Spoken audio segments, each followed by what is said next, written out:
और इस बीच श्रीनगर से हमारे साथ हमारे संवाददाता अजहर जुड़ गए हैं ज्यादा जानकारी के साथ। अजहर, जम्मू कश्मीर में इस समय हाई अलर्ट है और जेल पर हमला करने की खबर मिली है, उसको लेकर क्या कुछ पूरी जानकारी है?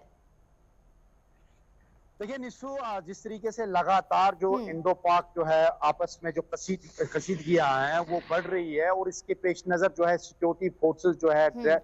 हाई अलर्ट पे हैं। और इसी प्रकार से जो अभी जो चेतावनी मिली है कि वहां पे हमले होंगे, लेकिन ये पहली बार नहीं देखा गया कि जब सिक्योरिटी फोर्सेस को इस तरीके की धमकियां मिली है। इससे हम्म। पहले भी काफी सारी धमकियां मिली है, जिसमें पर्टिकुलरली उड़ाने की बात या कुछ और चीज, लेकिन सेना जो है और सुरक्षा बल जो है वो इस चीज से मुस्तैदी से काम ले रहे हैं और इस चीज से निपटने के लिए सक्षम है। अगर हम पूरी घाटी की बात करें, हम्म। पूरी घाटी में अभी स्थिति यह है कि पहलगाम इंसिडेंट के बाद में जिस तरीके से सिक्योरिटी फोर्सेस हाई अलर्ट पे हैं, और हम्म। जो सेंट्रल गवर्नमेंट की तरफ से जिस तरीके से ताबड़तोड़ जो फैसले लिए जा रहे हैं, उससे कहीं ना कहीं जो पड़ोसी मुल्क है वो कहीं ना कहीं तशवीश का इजहार करता है, और कहीं ना हम्म। कहीं वो बौखला हुआ है। और इस बौखलाहट की वजह से वो अक्सर बेशतर इस तरीके की जो कार्रवाइयां हैं वो अंजाम दे रहा है। लेकिन सिक्योरिटी फोर्सेस के अलर्टनेस की वजह से और सिक्योरिटी फोर्सेस की चौकन्नेस की वजह से ये सारी जो गतिविधियां हैं इनको रोकने के लिए सक्षम है।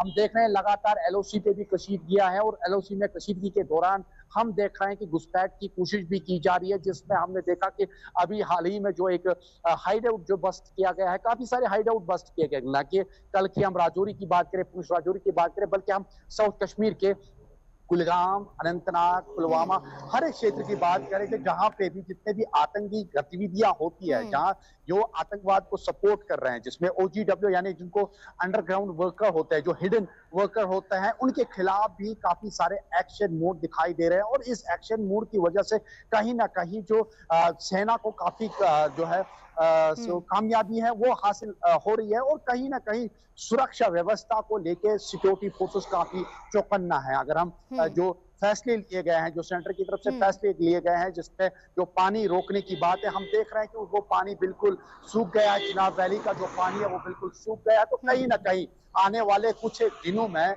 इसका खासा असर जो है हम अपने पड़ोसी मुल्क पाकिस्तान में बिल्कुल देख अजहर, सकते हैं। आपने सही जो कहा, पड़ोसी मुल्क में बौखलाहट साफ जाहिर हो रही है। इवन बॉर्डर्स पर भी 11 दिनों में 41 बार पाकिस्तान की ओर सीज फायर का उल्लंघन किया गया है। तमाम जो वहां सटे हुए इलाके, वहां पर फायरिंग की जा रही है, चाहे वो पुंछ हो, कुपवाड़ा हो, बारामूला हो।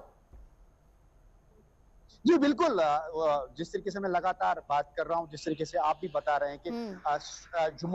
जुनूब से लेके शुमाल तक, यानी दक्षिण से लेके हर एक पूरब तक जो सिक्योरिटी हम्म। फोर्सेस की चौकन्ने से है। हम लगातार दर्शकों को बता रहे हैं कि सिक्योरिटी फोर्सेस पर्टिकुलरली घाटी में सिक्योरिटी फोर्सेस की अलर्टनेस, चाहे माइनस डिग्री होगी, चाहे सर्दियों का जो चिले कलान वाली वो रातें, रात के हम्म। 1 बजे अगर आपको कहीं कोई नहीं मिलेगा, लेकिन आपको एक सेना का व्यक्ति मिलेगा जो ऑन रोड आपकी सुरक्षा के लिए खड़ा होगा। और हम्म। यही सेना जो है एलओसी पे भी खड़ा है, और यही सेना आपको राजस्थान के उस रेगिस्तान में भी मिलेगा। और इसी चीज के बावजूद जो है कोई भी जो पड़ोसी मुल्क या कोई भी अंदरूनी जितनी भी मिलिटेंसी गतिविधि है उसको निपटने के लिए काफी सक्षम दिखाई दे रही है।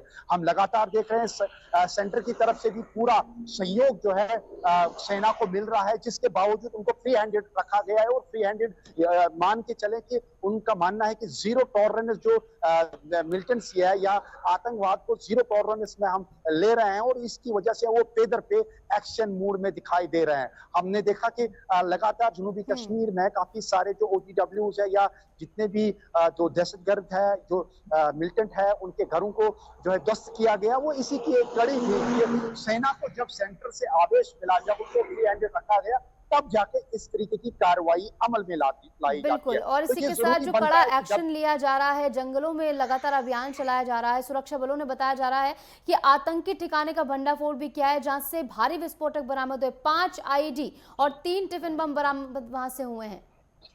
जी बिल्कुल, हम देख रहे हैं कि कल हमने देखा कि 18 बटालियन सीआरपीएफ ने जो लगातार जो जिस जिस पहाड़ी की हम बात कर रहे हैं, पीर हम्म। पंचाल पहाड़ियों में वो रात दिन वहां पे बैठे हैं और गात लगा के बैठे। कई सारे हाइड आउट जो है बस्ट किए गए। अभी तक एक हफ्ते में वहां पे 2 हाइड आउट जो है बस्ट हम्म। किए गए हैं, और उसमें काफी सारी सामग्री मिली है और काफी सारा जो सामान है वो जब्त कर लिया गया है। और कहीं ना कहीं ये चौकन्नी सी है, ये चौकसी है, ये सेना ही है, ये सिक्योरिटी फोर्सेस है, जिसको लेके वो चौकन्ना है और इस तरीके के एक्शन मूड में दिखाई दे रहे हैं। और जाहिर सी बात है, जब सेंटर की तरफ से आपको जो ग्रीन सिग्नल मिलता है तो फिर जाके जो सिक्योरिटी फोर्सेस को भी ग्राउंड जीरो में अपना एक्शन दिखाने में कामयाबी हासिल मिलती है।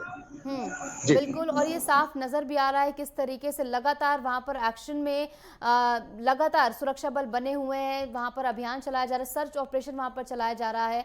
और इसी के साथ बात की जाए, आज एक और स्ट्राइक जिसका आपने पहले जिक्र किया कि चिनाब नदी का पानी जो है रोक दिया गया है, तो इसके बाद पाकिस्तान की ओर से क्या कुछ रुख देखने को मिल सकता है? जिस तरीके से मैंने पहले ही कहा कि सेंटर की ओर से पर्टिकुलरली ये बात जरूरी नहीं है कि पड़ोसी मुल्क को उन्होंने ये चीजें, लेकिन ये बात जरूरी है कि तो जम्मू कश्मीर में लगातार सुरक्षा बल जो है एक्शन मोड में है, वहां पर सर्च ऑपरेशन चलाया जा रहा है, चप्पे चप्पे पर तैनात है सुरक्षा बल। बहुत बहुत शुक्रिया अजहर कमाल से जुड़ने के लिए, तमाम जानकारी साझा करने के लिए।